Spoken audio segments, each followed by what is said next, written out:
Oui, merci de cette invitation. Alors vous allez voir en fait que je vais bien vous parler un petit peu de ce qui est annoncé dans le programme, mais je vais vous parler aussi beaucoup d'un autre aspect de mon travail actuellement que je n'avais pas anticipé lorsque j'ai donné le titre et qui a pris beaucoup d'ampleur. Ce programme dont je vous parlerai, c'est en fait la manière d'intervenir auprès de communautés de jeunes déscolarisés dès le stade de ce que j'appelle la pré-radicalisation et les moyens que nous avons mis en place à quelques-uns avec les éducateurs de rue dans un programme financé depuis 2 ans par la préfecture de Paris, mais on ne connaissait pas les résultats, c'est pour ça que je ne l'avais pas annoncé, et puis également maintenant par la municipalité de Saint-Denis.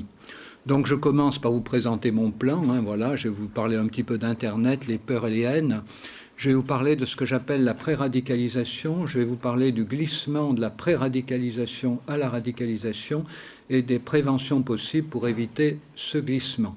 Lorsque la préfecture de Paris m'a proposé de réfléchir à un programme de lutte contre la radicalisation islamiste, j'ai refusé à la fois de lancer quelque chose concernant spécifiquement la radicalisation islamiste et également de lancer quelque chose concernant spécifiquement la radicalisation en arguant du fait que si on arrivait à éviter la pré-radicalisation, eh bien ça serait plus facile d'éviter ensuite la radicalisation de gens qu'on n'arrive pas à repérer, comme nous le savons évidemment, hélas. Donc, peur et haine sur Internet.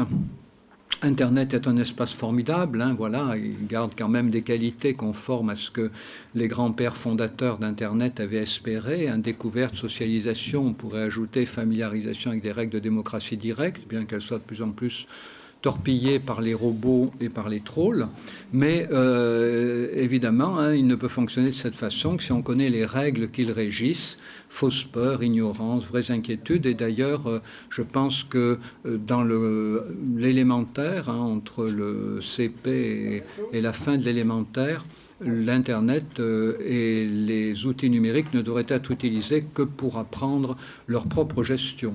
Qu'on n'apprenne pas la lecture, le calcul, l'écriture avec des outils numériques, ce qui est absurde, mais qu'on utilise les outils numériques pour apprendre ce qu'est Internet, et il y aurait déjà beaucoup de travail.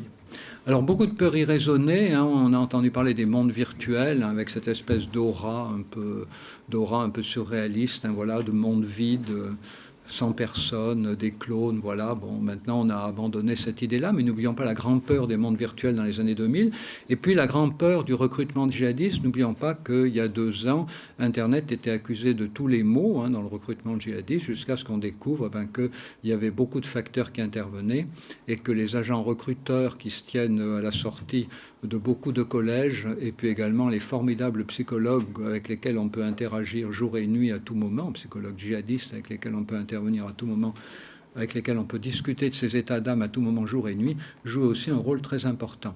Mais dans un premier temps, c'est Internet qui a été évidemment accusé d'être la source principale du basculement djihadiste d'un certain nombre de nos chères têtes blondes et brunes. Alors, les dangers réels d'Internet, il y en a quand même, la cybercriminalité, la surexposition de soi, pratiques compulsives et pathologiques, surveillance généralisée, quiproquos et flamwares. Donc, je vais vous en dire quelques mots, mais encore une fois, l'essentiel de mon propos va tourner autour de la pré-radicalisation, mais c'est bien d'aborder ça avant parce que vous verrez la continuité. Cybercriminalité, Alain Boer aurait pu en parler plus que moi, voilà. Et donc c'est important de connaître évidemment une éducation Internet sur le cyberharcèlement. La surexposition de soi, on sait que les jeunes principalement menacés de basculer dans la surexposition de soi sont ceux qui ne trouvent pas dans leur environnement proche des gratifications narcissiques telles qu'il puisse se passer d'aller les chercher sur Internet. Il y a eu beaucoup d'études qui le confirment. Donc évidemment, on verra quel impact ça a sur l'installation dans la pré-radicalisation. Les pratiques compulsives pathologiques, voilà, dans le jeu normal au pathologique, un passage joué par plaisir à jouer pour fuir un déplaisir, et dans les réseaux sociaux, la course au like. Alors, j'insiste pas beaucoup plus parce que je l'énumère simplement pour qu'on voit après comment ces éléments s'articulent avec ce qui suivra. Les risques sur la vie privée, alors tout de suite on parle du pillage, exploitation des données. N'oublions pas non plus les filtres qui fonctionnent pour chacun d'entre nous.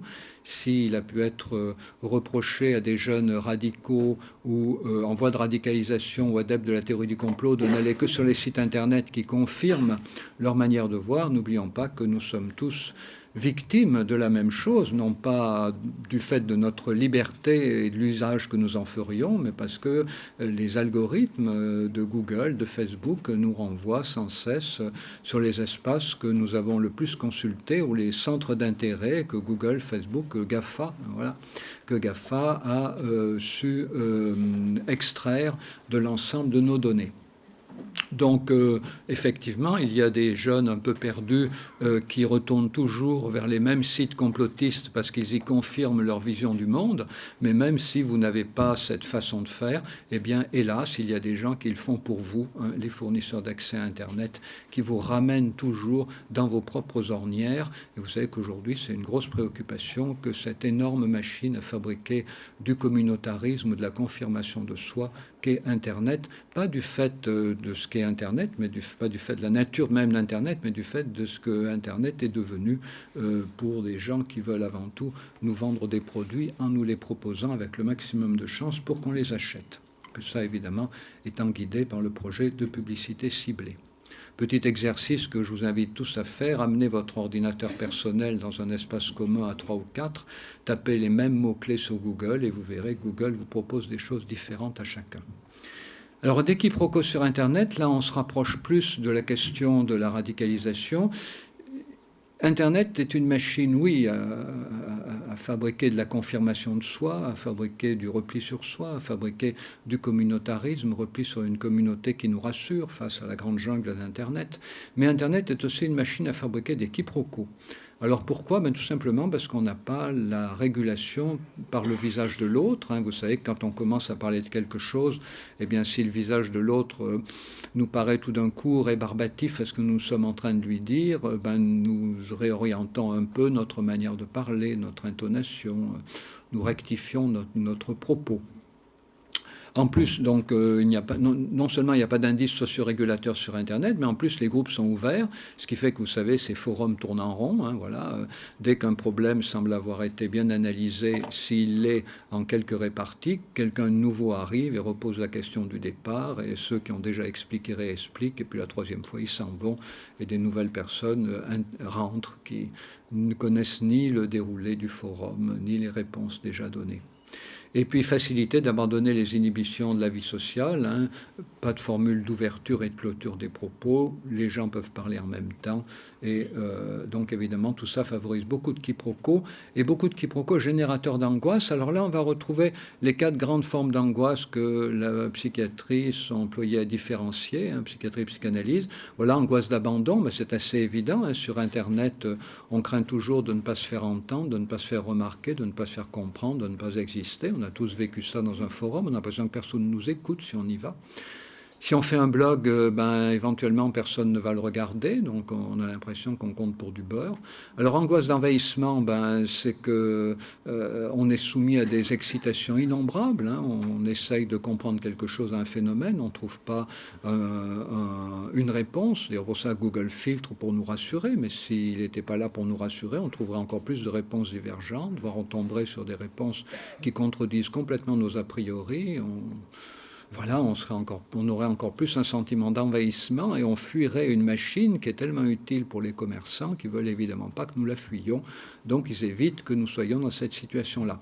Mais nous y sommes quand même, hein, et le risque est toujours de se sentir envahi par une foule d'informations qui arrivent, notamment les chaînes, les réseaux sociaux. Dès qu'il y a un événement important sur les réseaux sociaux, sur lesquels, comme vous savez, énormément de vidéos sont balancées. Rappelez-vous le 13 novembre 2015, hein, moi j'habite toujours à mi-chemin de la Belle Équipe et du boulevard Voltaire, pas trop loin du Bataclan non plus, et je voyais les vidéos qui étaient balancées sur Internet qui partaient tous azimuts et d'une façon terriblement angoissante, bien surangoissante par rapport à l'événement. Angoisse de morcellement, évidemment, hein, des informations d'origine différente, voilà, des informations qui nous entraînent dans des logiques différentes. Et le temps est une succession d'événements épars, une grande difficulté, on en reparlera tout à l'heure, aujourd'hui pour les gens qui fréquentent Internet, de se constituer une continuité subjective personnelle. Hein. Si vous voulez vous construire une continuité subjective personnelle, il vaut mieux faire du bricolage, de la cuisine, de construire construire des petits robots ou des réseaux numériques ou fabriquer vos propres jeux vidéo, si vous voulez. Mais voilà. Mais si vous allez sur Internet, c'est une machine à détruire la continuité narrative subjective. Angoisse de persécution. Angoisse de persécution parce que ce qu'on écrit, on n'est jamais sûr que ça va rester. On n'arrive pas à identifier les personnes auxquelles on a affaire. Ils peuvent se cacher sous des pseudos. Notre e-réputation est menacée à tout moment. Et vous savez, le dicton, c'est que la e-réputation est difficile à construire. Elle se perd vite. Risque de la calomnie à tout propos. Récemment, on en a de beaux exemples en psychiatrie autour de l'autisme. Des gens qui, quand on parle avec eux, paraissent, pas toujours raisonnables, mais disons un certain nombre d'entre eux le semblent. Et lorsqu'ils sont sur Internet, c'est un déferlement inouï de violence. Voilà. Alors à l'extrême, ça donne quoi? Ça donne les flamwares, voilà, tout flemme, injurier, insulter. C'est une guerre, c'est une guerre verbale. C'est le conflit verbal porté à son paroxysme, c'est le coup de gueule, l'injure, le duel verbal, voilà, avec des émoticônes, des majuscules, etc. C'est la majuscule, c'est quand on crie. Voilà, donc ne mettez pas de majuscules sur Internet, dans vos SMS, etc., parce que vous risquez de vous attirer la réaction suivante de la part de votre interlocuteur. Mais pourquoi me cries-tu dessus? Donc si vous réglez mal votre ordinateur et que vous tapez en regardant les touches et qu'après avoir écrit 2 lignes, vous apercevez qu'elles sont en majuscules, ne vous dites pas que ça ne fait rien, effacez-les, réécrivez-les en minuscules, sinon vous risquez de créer un quiproquo, pas un flamware, j'espère. Voilà, alors c'est pas une fatalité, les groupes peuvent s'autoréguler, modérer les demandes, laisser la porte ouverte au pardon, élargir la discussion. Évidemment, c'est possible, mais évidemment, rares sont les forums modérés, rares sont les modérateurs qui le font. Alors les conséquences, au minimum, c'est l'exacerbation des identités individuelles et une situation sur laquelle de plus en plus de directeurs d'établissements attirent mon attention, c'est les affrontements du lundi matin.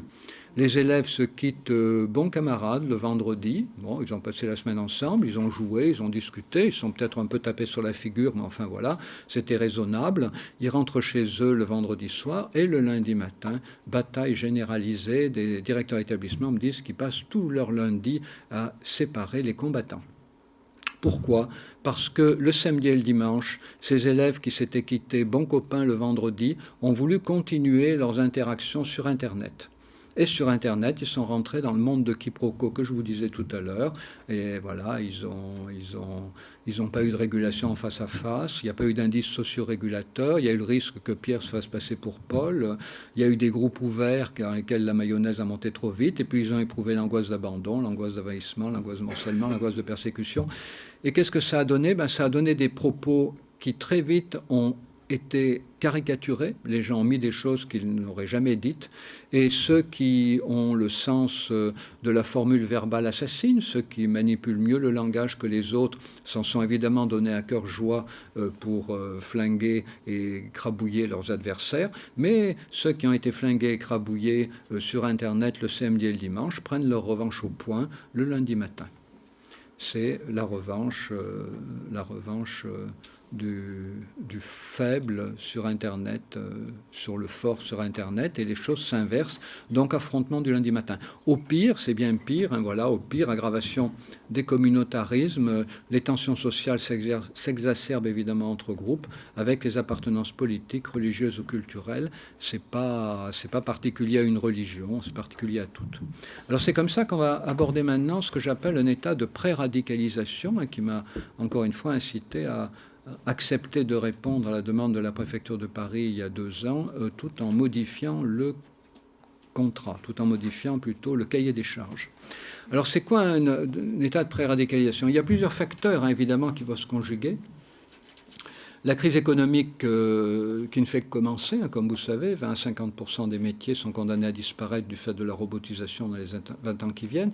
La crise idéologique, oui, on sait qu'il n'y a pas de projet en Occident, Poutine en a un, la Turquie en a un, en France, en Occident, pour un projet idéologique, vieil humanisme qui peine à se faire entendre.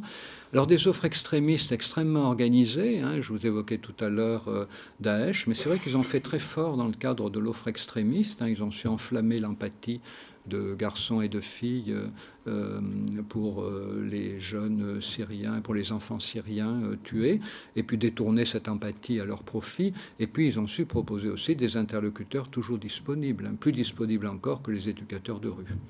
Et puis une crise identitaire dont on va voir qu'elle est beaucoup aggravée aujourd'hui. Et elle comporte des éléments traditionnels qui ont toujours existé. Vous savez qu'il y a beaucoup de choses qui ont été écrites sur l'adolescence, la crise identitaire de l'adolescence, l'adolescent qui n'est plus l'enfant qu'il a été, mais qui n'est pas encore l'enfant qui n'est pas encore l'adulte dont il se demande s'il le deviendra un jour, et comment, et pourquoi, voilà, et quel adulte, quel sexe à la limite, quel métier évidemment encore plus, et pour faire quoi de sa vie. La même vie de merde que les parents, donc on cherche autre chose. Alors une estime de soi irréaliste, fixée sur des images idéalisées. Vous avez un psychanalyste qui a écrit des choses formidables là-dessus, qui s'appelle Heinz Kohut, qui a complètement renouvelé, comme vous savez, la dynamique, la compréhension de la dynamique de l'estime de soi, et dont les travaux permettent de bien comprendre que une estime de soi juste n'est pas une estime de soi faible ou grande, mais c'est une estime de soi adaptée. Alors, ce qui est nouveau, c'est une difficulté à l'interaction empathique avec autrui. J'ai été très frappé, peut-être certains d'entre vous l'ont vu, par la publication d'une étude de Madame Pagani, qui est donc québécoise et qui a lancé en 1997-1998 la première étude longitudinale sur les conséquences de la consommation de télévision chez les jeunes enfants. En 1997-1998, il n'y avait pas de tablette, il n'y avait pas de smartphone, il n'y avait que la télé. Donc, Madame Pagani, avec son équipe, a interrogé 1300 familles, un peu à la louche, 1300 et quelques familles canadiennes ou américaines, 1300 familles nord-américaines, donc, pour savoir le temps pendant lequel les enfants de la famille âgés de 1 à 2 ans passaient devant la télévision. Et depuis, Madame Pagani et son équipe retestent ces enfants régulièrement, et en 2016, il y a quelques mois, sont parus les résultats de cette étude pour ces mêmes enfants qui avaient entre 1 et 2 ans en 1997-1998 et qui ont maintenant 13 ans. Et l'étude de Pagani montre plusieurs choses, que ceux qui ont regardé beaucoup la télévision entre 1 an et 2 ans ont plus tendance au repli sur soi, ils ont plus tendance à exercer des agressions proactives, c'est-à-dire attaquer des gens qui nous ont rien fait, pas une agression réactive, mais une agression proactive, attaquer des gens qui nous ont rien fait, plus tendance à avoir un comportement, plus tendance à se laisser victimiser, constituer un bouc émissaire, et plus tendance à accomplir des actes délictueux. Alors le fait que ces enfants aient plus tendance à la fois à être victimisés et à être agresseurs dans des agressions proactives n'est pas du tout contradictoire, dans la mesure où ils s'organisent en bande, et que toute bande, on va en parler plus tard évidemment, toute bande est un dispositif de persécution organisée. Dans toute bande, il est reconnu à chacun des membres de pouvoir sadiser ceux qui sont au-dessous de lui dans la hiérarchie de la bande ou en dehors de la bande, et puis en contrepartie, il doit accepter de se laisser éventuellement sadiser par ceux qui sont au-dessus de lui dans la hiérarchie de la bande. On va voir évidemment comment tout ça va être transposé à des bandes qui dépassent le cadre de la petite délinquance pour rentrer dans des comportements terroristes. Et donc, ce que remarque aussi Madame Pagani, qui est extrêmement intéressant, c'est que ces jeunes qui ont regardé beaucoup la télé entre 1 an et 2 ans, ils auraient beaucoup de difficultés à fixer le visage d'autrui, et elle explique ça par le fait que la capacité à pouvoir regarder le visage d'autrui, à pouvoir s'en nourrir, à pouvoir interpréter les mimiques d'autrui, que tout cela s'installerait dans une période privilégiée qui serait entre la naissance et 3-4 ans. Et donc, ces enfants nourris, si on peut dire, par la télé, ces enfants placés beaucoup devant la télé, souffrant d'un défaut d'interaction avec un visage humain, présenterait, nous dit Pagani, un regard latéral. Grande difficulté à regarder le visage d'autrui, ce qui veut dire d'ailleurs que la logique habituelle autour de la fonction du smartphone chez les adolescents s'inverse, c'est-à-dire que l'adolescent ne regarde pas, ne fuit pas le visage de son interlocuteur parce qu'il est plus intéressé par son smartphone, mais parce qu'il ne peut pas supporter le regard de son interlocuteur, il se replie sur son smartphone. Et à la limite, si on levait son smartphone, il pourrait regarder ses chaussures, ses pieds, ses mains ou par la fenêtre.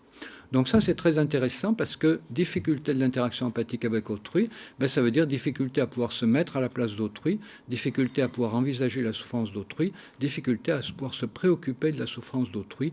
Donc, à mon avis, un élément préoccupant dans ce que j'appelle la pré-radicalisation. Il est bien évident que les familles qui ont vécu une rupture culturelle majeure, hein, avec des silences, avec des non-dits, sont aussi des familles dans lesquelles les enfants ont une grande fragilité, hein, et grande fragilité identitaire, qui n'est pas seulement dans la construction de leur identité subjective personnelle, mais dans la capacité de pouvoir placer cette identité dans une chaîne familiale et plus encore dans une histoire sociale. Difficulté donc à se construire une identité subjective chez ces enfants que j'appelle en situation de pré-radicalisation, difficulté à construire un discours personnel, hein, par lequel ils pourraient se raconter, et incapacité à penser leur propre histoire comme un continuum, ce que je vous disais il y a quelques instants. Et alors, évidemment, que fait-on dans ces cas-là?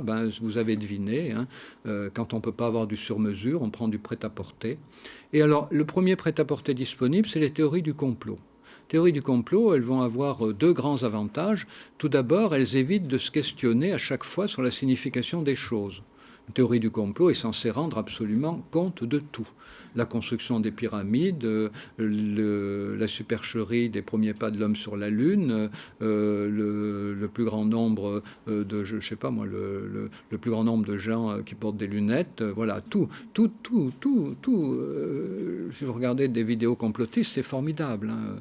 C'est des explications qu'on est obligé d'appeler totalitaires parce qu'elles sont totalisantes. Même si elles n'engagent pas dans des comportements totalitaires, elles sont totalisantes.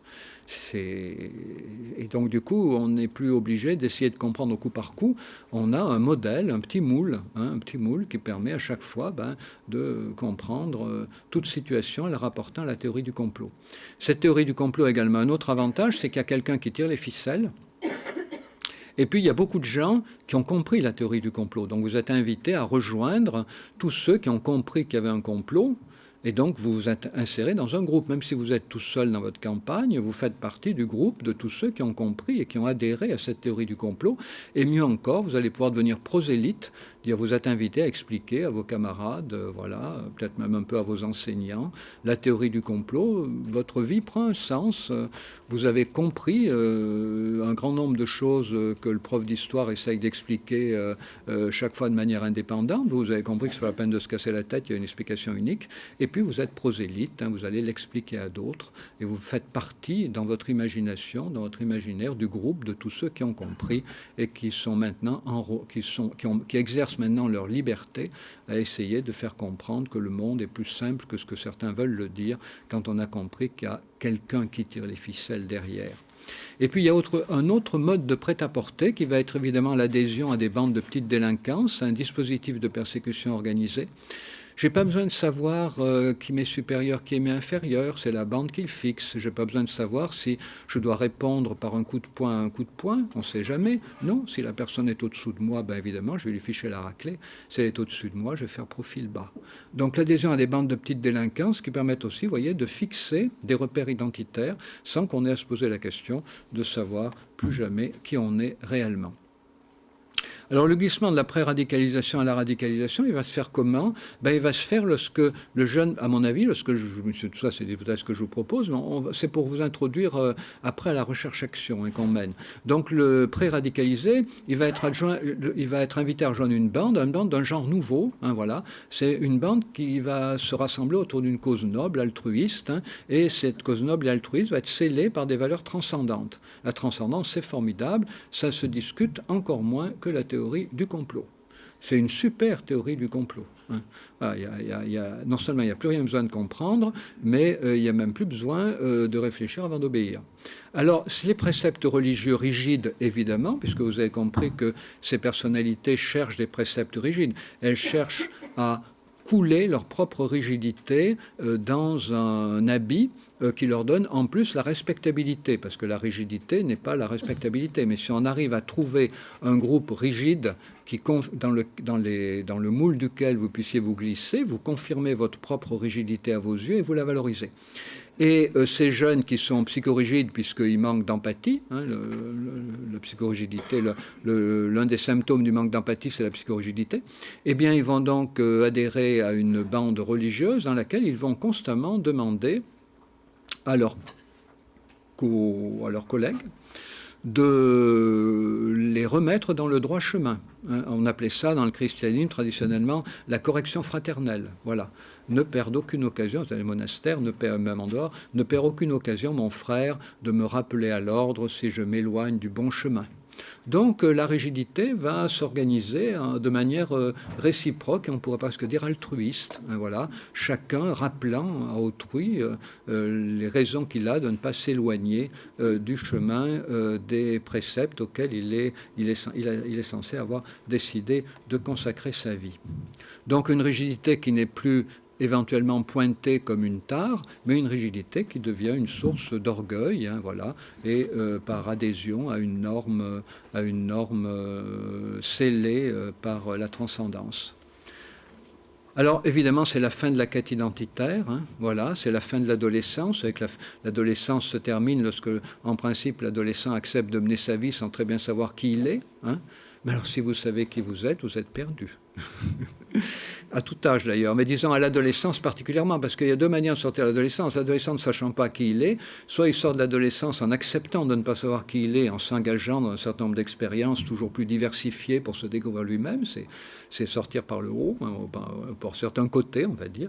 Et puis l'autre éventualité, c'est de décider une fois pour toutes qui il est, et d'embrasser une cause totalement rigide, et d'éliminer comme ça la question, une sortie ou l'autre. Alors, donc voilà, l'idée que c'est évidemment très difficile de décider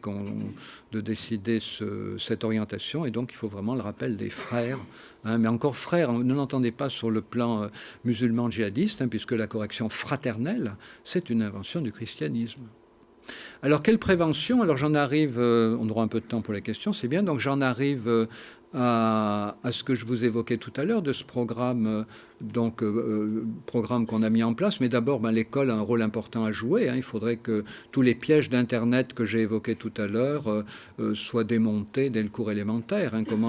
Comment la communication est changée par Internet, les modèles économiques d'Internet, évidemment. Il faudrait enseigner tout ça de manière très active aux enfants, leur apprendre comment fonctionne leur cerveau face à Internet, les pièges dans lesquels notre cerveau est pris. Alors, lorsqu'on avait rédigé l'avis de l'Académie des sciences, l'enfant et les écrans, beaucoup de gens ignorent, alors j'en profite pour le dire, que La main à la pâte, qui est une émanation de l'Académie des sciences, avait en même temps réalisé un livret éducatif pour les enseignants d'élémentaire. S'il y en a parmi vous, je vous conseille de vous y reporter, livret qui s'appelle « Le cerveau, les écrans et l'enfant ».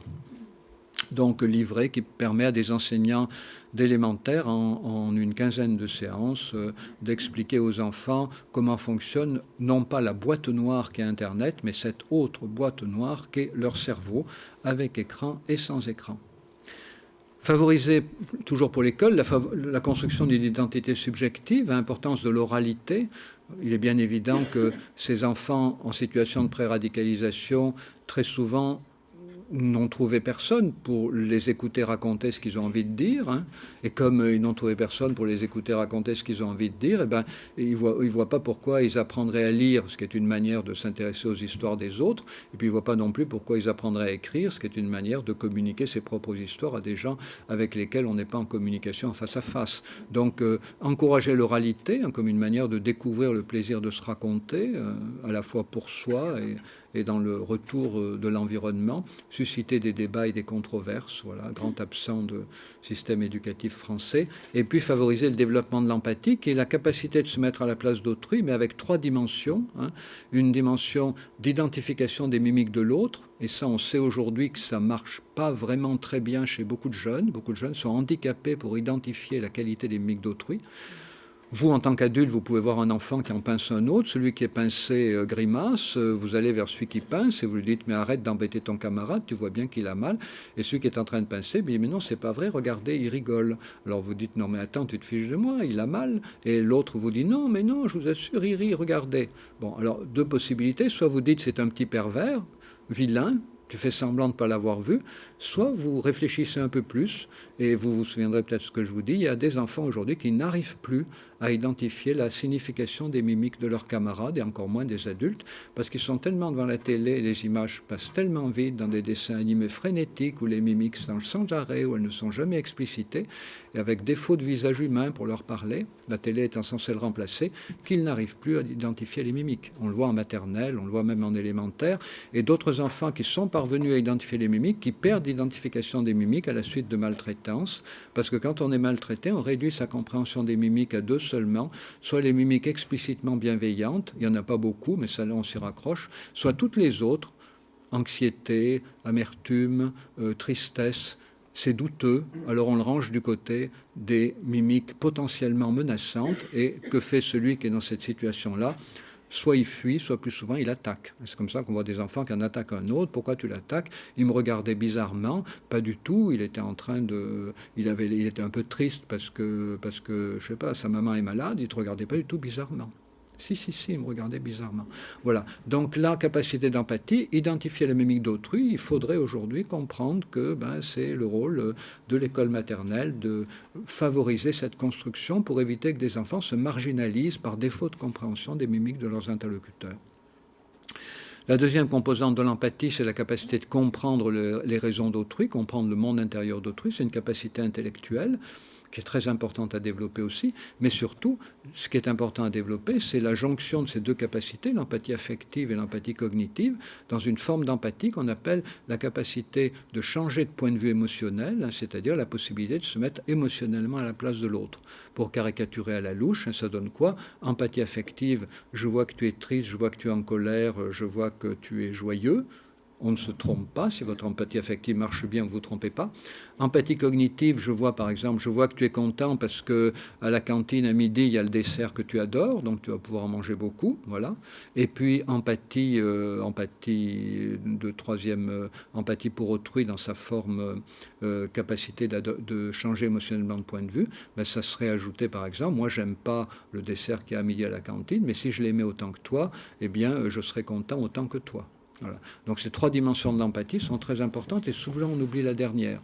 S'il n'y a pas la dernière forme d'empathie, ça donne quoi? Ça donne, je vois que tu es content, je comprends que tu es content parce que tu veux manger de la tarte aux fraises à midi parce qu'il y en a à la cantine, mais je ne comprends pas pourquoi tu es comme ça, parce que c'est vraiment dégueulasse, c'est une vraie cochonnerie, et ceux qui en mangent, c'est des cochons. Voilà. Alors je remplaçais la tarte aux fraises par un plat de boudin, et vous comprendrez comment peut fonctionner ou pas cette troisième dimension de l'empathie.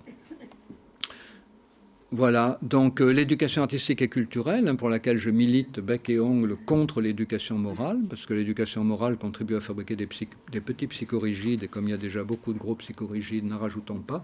Donc l'éducation artistique et culturelle, qui consiste à permettre des enfants de se confronter à des œuvres chaque fois différentes, à vivre, à essayer de vivre, à être invités à vivre le point de vue du créateur, à échanger autour de ses œuvres, à trouver des mots pour en parler, à confronter leur point de vue. Et puis le théâtre avec obligation pour tous ceux qui sont engagés dans le jeu de changer de place, de jouer alternativement tous les rôles, et c'est le but d'une activité que j'ai mise en place qui s'appelle le jeu des trois figures, qui a d'ailleurs un site maintenant qui s'appelle troisfigures.org.